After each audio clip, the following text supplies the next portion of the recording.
Sasa uko USA nimekaa tu na marafiki zangu nasikia wanapiga tu story ati my dad took my mom to Dubai during the weekend. Oh, my mom took my dad to Paris. Mimi hata sijui Paris ni nini, na Google hapo kumbe ni Paris. But they didn't like it there, so next weekend they are going to South Africa. Go tu hapo ati took my dad took my mom took my dad took wakafika kwangu.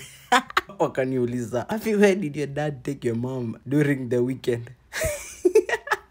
Si holiday. Wazazi wako walipelekana wapi weekendi? Nikamwambia naomba nijiondoe tu kidogo tu ya.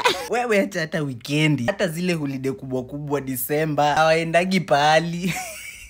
Mimi hata nashangaa wazazi wetu walitupataje juu hatujaiona wakishikana hata mkono. Na kwetu tuko watoto wengi. Hawajai guzana. Tunashangaa walitupataje.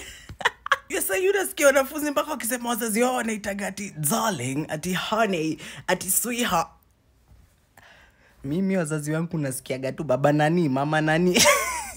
Sasa ngoja tu nisikie wazazi wangu wakiita na wewe mzee. At least hiyo itakuwa romantic. Wanajaribu, wako pahali, they are going places. Yes, unasikia mpaka wanafunzi wanasema ati wazazi wao wapelekanaga date. Date. Mimi ile close nishaisikia wazazi wangu wakitaja mambo ya date ni wakiulizana mama nani leo ni tarehe gani.